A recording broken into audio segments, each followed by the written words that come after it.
Cubism is a style of painting that started way back in the early 1900s.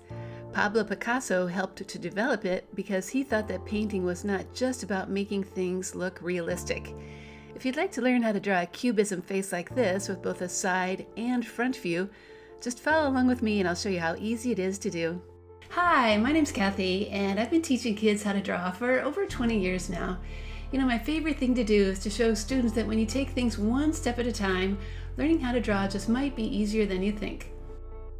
Here are the supplies I used to make this project: paper, pencil, a fat black marker, and this box of paint stick pens.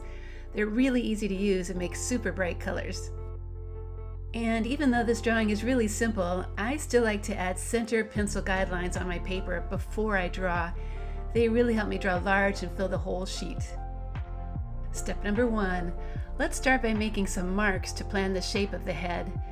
Draw ones for the side and the chin, and then slowly connect them with a long curved line to make one large U shape. When that U is done, then add a line at the top with rounded corners to complete the head. Step number 2. All we need to do to draw the shoulders is add 2 angled lines like this. Step number 3. Now I'm going to begin a line going down the center of the face and adding an edge for the bottom of the nose, and then continuing down a little further to where the lips will go. Step number 4. Now continue the line and imagine seeing the side of some lips and a chin.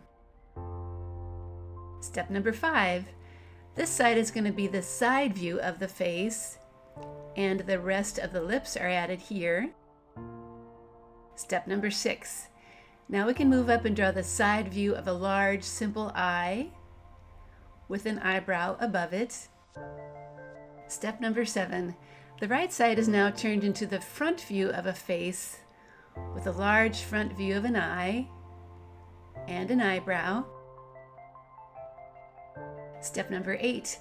We need to add a front view of some lips to the mouth, which may look similar to the left side, but that's okay. Add 2 ears to the sides of the head. They don't have to match if you don't want them to. Finally, draw some very simple hair around the head. I'm making mine kind of medium length, but feel free to make yours longer or shorter, or wavy or curly too. Step number 9. The drawing is done, so it's time to trace. I'm going to use this chisel tip Sharpie so my lines are extra fat. It will make this drawing have a little more of a bold look to it. When the tracing is done, then take a moment to erase any pencil lines that you still see. Now for the fun part, coloring in our face. I'm going to experiment a bit and make the right side of this face dark green. I think putting light green on the left side is going to add some nice contrast. Some dark blue for the hair will be kind of fun. And light blue for the neck and the ears. I'm going to use the orange for one side of the eyes and lips. And some pink for the other side.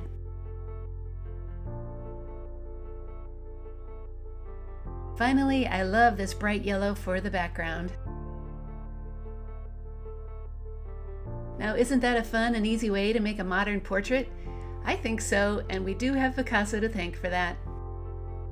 At Art Projects for Kids, you'll find more art history themed lessons, including one for an abstract face and a Modigliani self-portrait. Over the years, my website has helped millions of kids learn how to draw. Thank you so much for joining me today. And if you're watching this on YouTube, please remember to like and subscribe to my channel. It really does help me out.